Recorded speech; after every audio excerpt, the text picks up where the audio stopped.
All right, next verse, please. I will praise you, God, you, O Lord.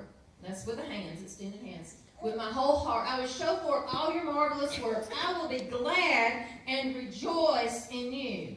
Notice down there, it's got glad and rejoice means to be merry and jump for joy. I will be glad and rejoice in you. I will be happy and jump for joy. It's biblical to jump for joy. Thank you, Lord. I will be glad and rejoice in you. I will sing praise to your name, O you most high. It's the Hebrew word zamar. That means it's the idea of striking with the fingers, properly to touch the strings or parts of a musical instrument, to make music accompanied by the voice, hence to celebrate in song and music. So when it says be glad and rejoice and sing praise, it's not just saying sing praise, but it's actually saying play the instrument, sing praise. You might say, well, I can't play an instrument. It don't matter. Go over there to that piano and bang on that thing and sing. It's not on, but I'm just giving an example. But bang on that thing and sing. It don't matter if you can play it or not. Pick up a guitar, strum that thing. It don't matter. You're praising God. You might say, Cherry, that sounds silly. You do it. You do it and see if God don't bless you for it. See if He don't touch you. He didn't say in it, did it? Did you see him where it says if you can do it? He said sing praises, and that word sing praises, those two words means to play an instrument and sing. Ooh, I'm hurting myself right now. That's hitting me, y'all. I can't play very well. I can play a little bit, so that's hitting me hard. All right. Next one, please. Okay. Moreover, Hezekiah the king and the princes commanded the Levites to sing praise unto the Lord with the words of David and Asaph the seer. And they sang praises with gladness. And these two words for praises are the word halal, the very first word I mentioned. And they bowed their heads. And this means not just to do like this, but it means literally to bow the body or the neck like this. That's what that word means. They bowed their heads and worshipped.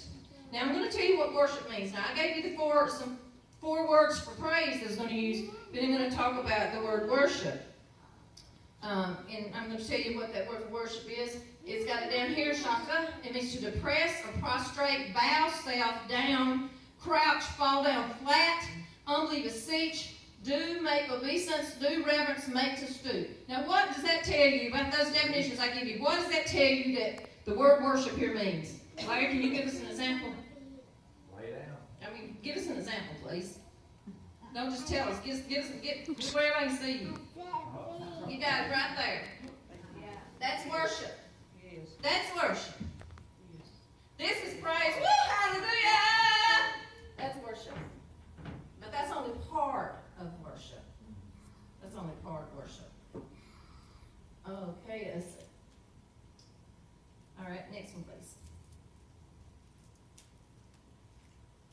Now, when Daniel knew that the writing was signed, he went into his house, and his windows being open in his chamber toward Jerusalem, he kneeled upon his knees 3 times a day and prayed, and gave thanks before his God as he did aforetime.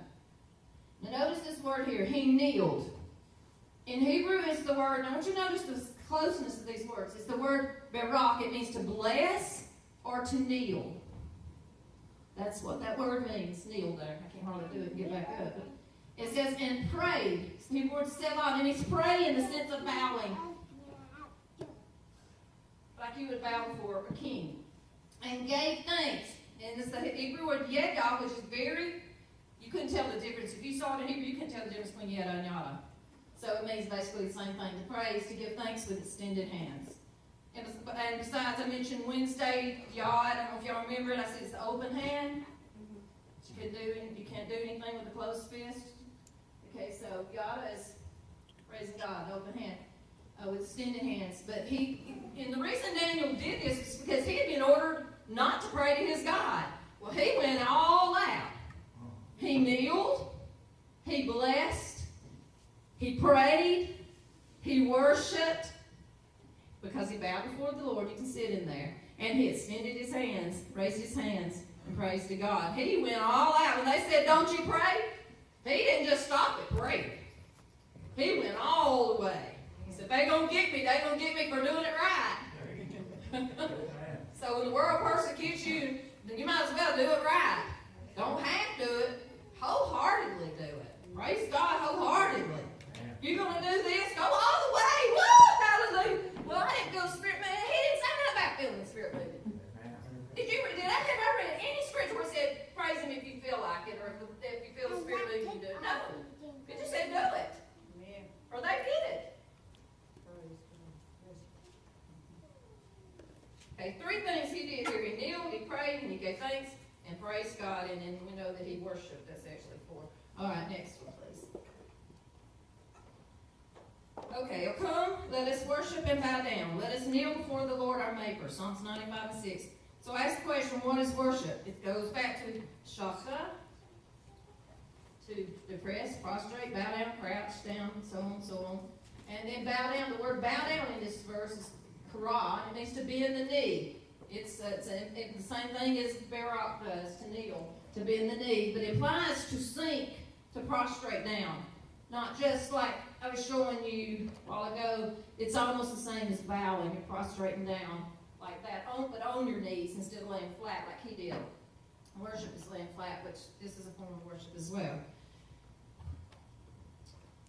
Satan seems to have more of a grasp sometimes of worship than believers, and that's sad, and we're going to talk about that with this next one.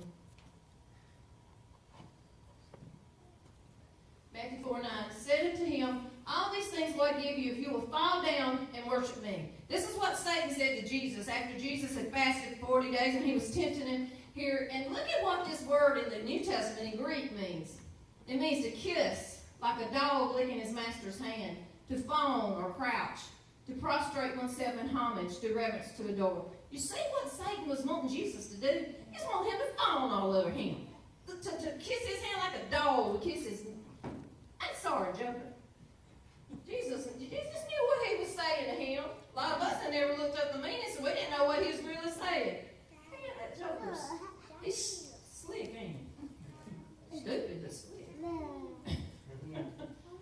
But Jesus come back with him from a scripture from the Old Testament, Exodus 25. He told him to only worship God, only shop at God, only bow down to God, only fawn over God, only adore God like that, not the devil. Not the devil. All right, next one, please. Now this one, I'm going to stay here for just a minute because I'm going to talk about this one. Give unto the Lord the glory due unto his name. Bring an offering and come before him. Worship the Lord in the beauty of holiness. That's 1 Chronicles 16:29. Now I want you to notice there's 4 things here. Give, bring, come, and worship. We're going to talk about what truly is worship. First of all, before you can worship God, you've got to give something. You've got to give something. And what is that something that you've got to give? Ourselves. Exactly, ourselves. We've got to give ourselves to him. We cannot worship God, truly worship God, if we haven't given ourselves to him. The next one is you've got to bring something. You've got to bring something. You've got to bring an offering or make a sacrifice. And then after you bring something, what you got to do, you've got to come. You can't bring something to God unless you come to him. You see what I'm saying? So you've got to come. And then you can worship.